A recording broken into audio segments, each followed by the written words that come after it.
Es sveiks sporta draugu un aktīvā dzīvesveida piekritēji. Pieķerta sportojot komanda šajā epizodē parādīs, kāpēc svarīgu titulu dueļiem atpūšas Latvijas cīņas sporta meistari. Raudzīsim arī, kā sportot citur pasaulē, bet raidījumu sāksim ar kādu Latvijai nozīmīgu sporta notikumu 2016. gadā. Mēs esam gatavi. Aiziet!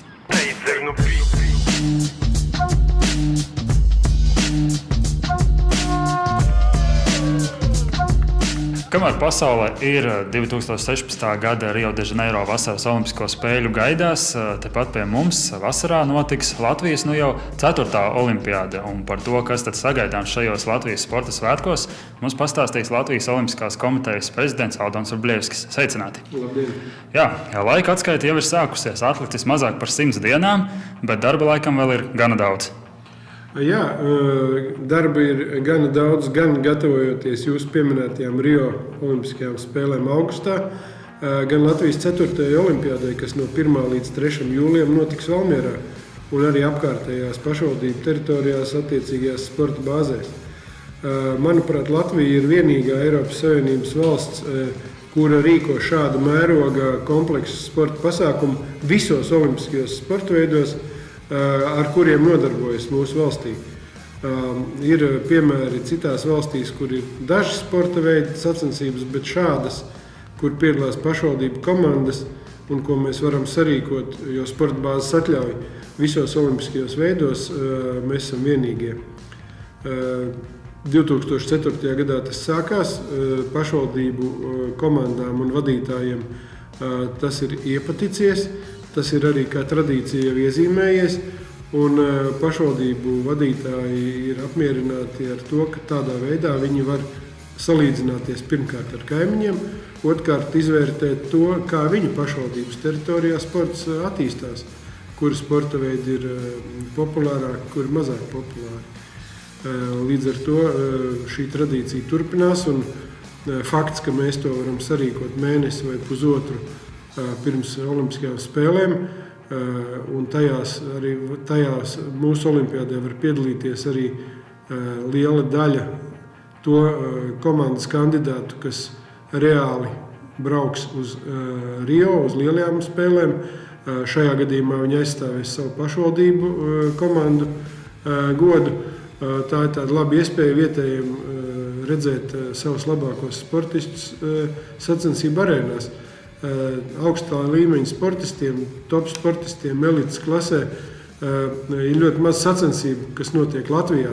Mēs viņus pārsvarā vienmēr redzam televīzijā, sacenšoties citu valstu arēnās un liela līmeņa sacensībās.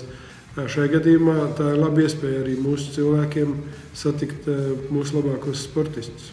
Latvijā būs arī gana karsti, arī tā pašā jūlijā, pirmkārt laikapstākļu dēļ un arī sporta veidu dēļ. 26 olimpiskie sporta veidi un visticamāk vairāk tūkstoši pašu sportisti. Mēs rēķinām, ka līdz 3000 sportistu varētu būt, plus mīnus. Ja mēs pieskaitām klāt tos sportistus, kas piedalās arī sporta spēļu pirms olimpiādas atlases sacensībās par reģioniem, tad noteikti būs pār pa 3000. Jo uz olimpiādas fināla sacensībās 3 dienās mēs nevaram visus gribētājus sporta spēlēs aptvert. Tādēļ ir atlases sacensības, un 1. un 3. jūlijā notiek faktiski tikai tādas fināla sacensības starp 6-8 labākajām komandām sporta spēlēs. Šīs spēles 4. olimpiāda ir vēl atšķirīga nedaudz ar to, ka ir iekļauti arī 3 faktiski neolimpiskie sporta veidi. Viens ir florbols. Pieredze jau bija uzkrāta iepriekšējā gadā Latvijas jaunatnes vasaras olimpiādē, kad florbols piedalījās ārpus konkurences. Florbols ir kļuvis ļoti populārs un izplatīts visā Latvijā, un tādēļ mēs arī piekritām viņu iekļaut šajā pasākumā, kas ir visas Latvijas pašvaldību komandas sacensības. Papildus vēl ir arī tāds populārs sporta veids kā orientēšanās, kam nevajag gandrīz nekādu speciālo sporta bāzi, vajag tikai tādu patīkamu mežainu apkārtni un kartes. Un dažus organizatorus, kas sazīmē tos kontrolpunktus. Un kā tāds izmēģinājuma veids, ja paraugu demonstrējuma veids, notiks arī tāds blitz turnīrs šahā. Tad, acīm redzot, ja šie 3 minētie sporta veidi ir iekļauti Olimpiskajās spēlēs tepat Latvijā, tad tur ir apakšā tas interesantu pulkstam visam. Jā, Latvijā ir populāri jau minētie florbols un orientēšanās, un šahs kā prāta spēle ir ar bagātām tradīcijām un, var teikt, atkal atzimst Latvijā kā tāda populāra prāta spēle. Tagad par pašiem sportistiem. Tad principā sanāk tā, ka pašvaldībām, gan pilsētām, gan novadiem uz viņu pleciem gūstas atbildība aizvest uz Valmieru to spēcīgo komandu vai ne? Vispirms pieteikt komandu termiņā, ja? Un pieteikšanās termiņš beidzas maijā. To nedrīkst palaist garām. Ja nepieteiks laikā, tad komanda nevarēs startēt, nevarēs piedalīties. Bet lielākoties jau tas viss ir tikai, kā saka, rezultāts visam darbam, kas ir jāiegulda pirms tam. Lai pieteiktu komandu, ir jābūt gan sporta kluba, gan sporta skolas sistēmai. Komandām ir regulāri jātrenējās, tā tad jābūt kaut kādai gan sporta organizācijai, gan sporta infrastruktūrai pašvaldībā. Protams, var arī nelielas pašvaldības būt tikai ar atsevišķiem individiem vai atsevišķiem individuālo sporta veidu pārstāvjiem. Un es zinu, ka arī visas pašvaldības nemaz nepieteiks. Ir dažas pašvaldības, kurās sporta dzīves organizēšana pēc pašvaldību reformas faktiski ir tāda, bērnu autiņos vai nav vispār gandrīz nekāda.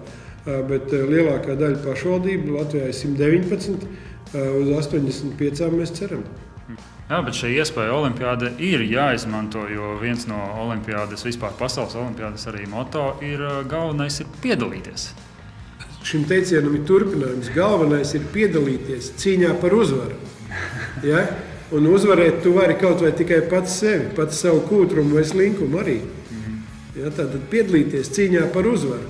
Jo tikai piedalīties, skatītājs arī piedalās un skatās. Bet ja tu piedalies, cīnies un saka, šodien man jānoskrien pa 1 sekundi ātrāk, tad tu jau cīnies pats ar sevi. Maziem, kaut vai maziem mērķiem tomēr ir jābūt. Tieši tā, bez mērķa jau uz startu iziet nav jēgas. Tad nobeigumā principā var Latvijas skatītāji, sporta līdzjutēji un paši arī sportisti cītīgi var gatavoties Latvijas olimpiādē, jo tur būs karsti un būs arī ko redzēt. Un tad vajadzēs arī sekot visiem rezultātiem un dzīvot vienkārši Valmierā un arī citās Latvijas pilsētās, kur notiek olimpiāda. Un ne tikai mūsdienu tehnoloģijas nodrošina dzīvi arī neizejot no mājas, ieslēdzot tikai datoru ekrānu un var sekot daudziem pasākumiem tiešraidē. Manis minētais šaha turnīrs, piemēram, tiks translēts pa taisno internetā šaha mājaslapā, un tur katrs varēs sekot līdzi un gandrīz vai spēlēt katru spēli līdzi. Bet jā, šis laiks Latvijā būs interesants, karsts, un es gribu novēlēt visiem sportistiem, lai viņiem izdodas sasniegt labākos rezultātus tieši svarīgākajā brīdī. Lielas paldies par sarunu, un lai jums veicas arī novadīt šīs olimpiskās spēles, un arī, lai veicas arī Rio un būtu medaļa Latvijas sportistiem. Lai sportistiem veicas vairāk nekā funkcionāriem. Tieši tā, zelta vārdu. Paldies.